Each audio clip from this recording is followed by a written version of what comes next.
देख रहे हैं प्रेस वार्ता एक नजर खास रिपोर्ट। मैं मनमोहित आपके साथ इस समय मैं मौजूद हूं सिरसा के भावदीन टोल प्लाजा पर, जहां से तस्वीरें आपको इनेलो नेता एवं एलनाबाद के विधायक चौधरी अभय सिंह चौटाला के दिल्ली कूच की दिखा रहा हूं। अभय सिंह चौटाला सैकड़ों ट्रैक्टरों के साथ सिरसा से दिल्ली बॉर्डर की तरफ रवाना हो रहे हैं और तस्वीरें आप अपनी स्क्रीन पर देख रहे हैं।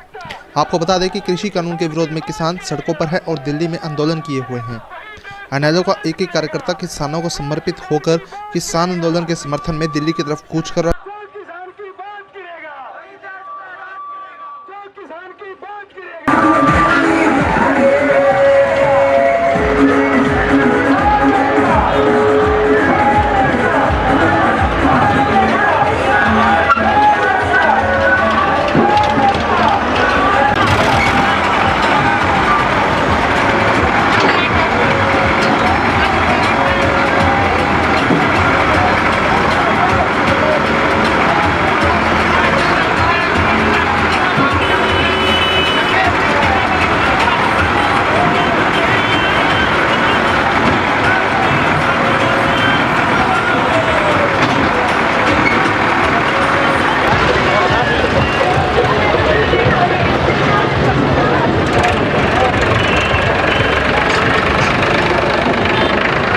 बहुत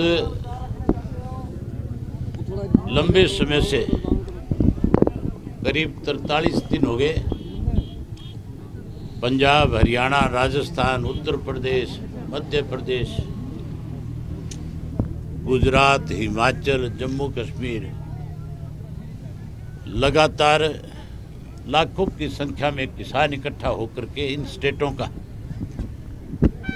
और केंद्र की सरकार से इस बात की मांग कर रहे हैं कि तीनों जो काले कानून हैं, इन काले कानूनों को वापस लिया जाए और किसान की बात को मान करके मोदी को अपनी जिद छोड़ करके और किसान की जो अन्नदाता है उसकी मांग को मान करके इन काले कानूनों को वापस लेना चाहिए। हमारी पार्टी ने पहले दिन से इस बात का फैसला लिया था। जब ये काले कानून विधेयक के रूप में आए थे, हमने न केवल इसका विधानसभा में विरोध किया, बल्कि इसके लिए हर डिस्ट्रिक्ट हेडक्वार्टर के ऊपर पार्टी के कार्यकर्ताओं की जिम्मेवारी लगा करके हमने डिप्टी कमिश्नर के माध्यम से देश के प्रधानमंत्री को और मुख्यमंत्री को ज्ञापन दिए थे और हमने मांग करी थी कि इन कानूनों को तुरंत रद्द करके नए सिरे से किसान के संगठनों से बात करके और नए कानून किसान के हक के बनाए जाएं। और विशेष रूप से हमने स्वामीनाथन की रिपोर्ट को सरकार लागू करे, अपना किया हुआ वायदा पूरा करे और उसमें जो किसान की फसल का लागत मूल्य उससे उसको 50% ज़्यादा दे और इन काले कानूनों को ख़त्म करे, इसकी मांग करी थी। हमने लगातार अपनी पार्टी के कार्यकर्ताओं की जिम्मेवारियां लगाई कि आप वॉलंटियर के रूप में पंजाब से, बाहर से जितने भी किसान आए हुए हैं उनकी मदद करो। वहाँ पार्टी की बात करने की बजाय किसान के हितों की लड़ाई लड़ो। हमारी जो पार्टी है वो चौधरी देवीलाल का लगाया हुआ पौधा है और चौधरी देवीलाल ने ताउम्र किसान की लड़ाई लड़ने का काम किया था। अपने बचपन से लेकर के आखिरी पड़ाव तक उन्होंने किसान के लिए लड़ने का काम किया।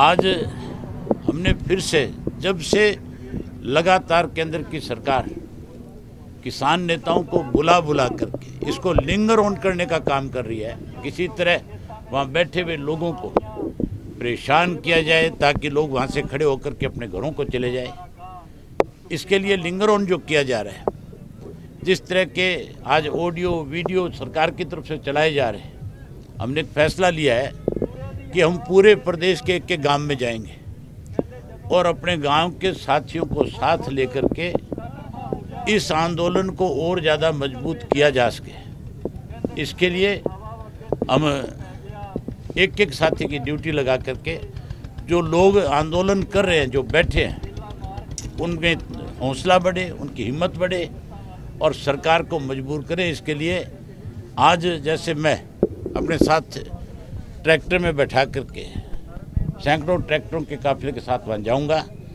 आज का पड़ाव मेरा हंसी का रहेगा और कल दोपहर को मैं दोपहर बाद बॉर्डर पे पहुँचूँगा और इन सब साथियों की बॉर्डर पे ड्यूटी लगा करके फिर हरियाणा प्रदेश के दूसरे इलाके से इसी तरह से ट्रैक्टर की यात्राएं निकाल करके हम समर्थन देंगे।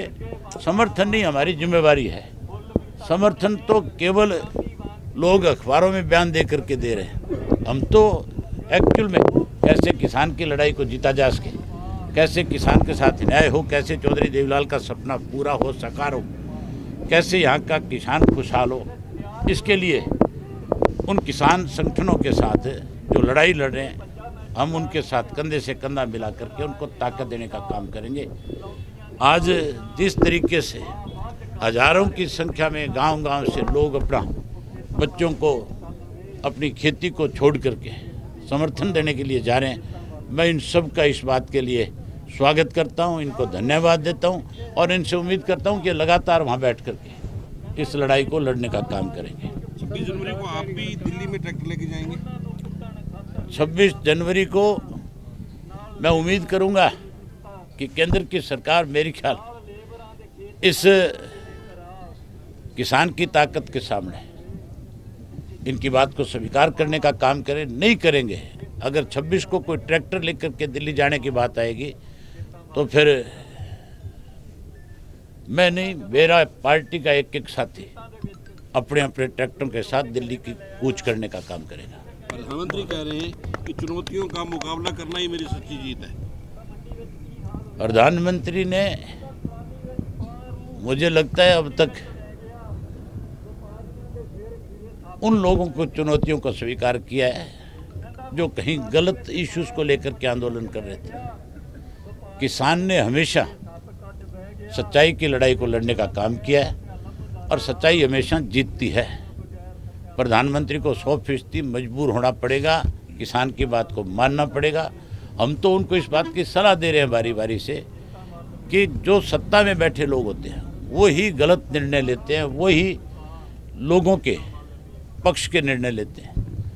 इस निर्णय में किसी से बातचीत नहीं की गई, ये जबरदस्ती थोपे गए निर्णय है, इनको वापस लेना चाहिए। मुख्यमंत्री 10 तारीख को घरौंडा में किसान पंचायत कर रहे हैं। मुख्यमंत्री नहीं आएगा। मुख्यमंत्री आएगा तो मुख्यमंत्री को किसान के विरोध का बहुत बड़ा सामना करना पड़ेगा। ये मुख्यमंत्री जानबूझ करके प्रदेश के हालात खराब करना चाहता है, लेकिन लोग संयम के साथ मुख्यमंत्री का विरोध करेंगे। हमारी पार्टी का एक एक कार्यकर्ता भी इसके अंदर घरौंडा में जो अगर मुख्यमंत्री आया तो उसका विरोध करेगा। आपका दूसरा काफिला कहाँ से चलेगा?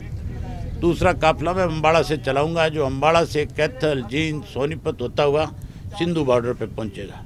एक तीसरा काफिला भी मैं चलाऊंगा जिसको भिवानी से शुरू करूंगा, भिवानी से दादरी, दादरी से रिवाड़ी, रिवाड़ी से महेंद्रगढ़, महेंद्रगढ़ से रिवाड़ी होकर के और जो राजस्थान का जो जयपुर वाला हाईवे हम उस पर भी जा करके किसानों के साथ खड़े होंगे। तो साहब, हरियाणा सरकार में बैठे कुछ मंत्री कह रहे हैं कि उनके इस्तीफा देने से बिल वापस होता है तो वो इस्तीफा देने के लिए तैयार हैं। केवल कहते हैं, इस्तीफा दे नहीं रहे। अगर इस्तीफा दे देंगे तो फिर मान करके चलो ये कानून वापस लेने के लिए सरकार को मजबूर होना पड़ेगा।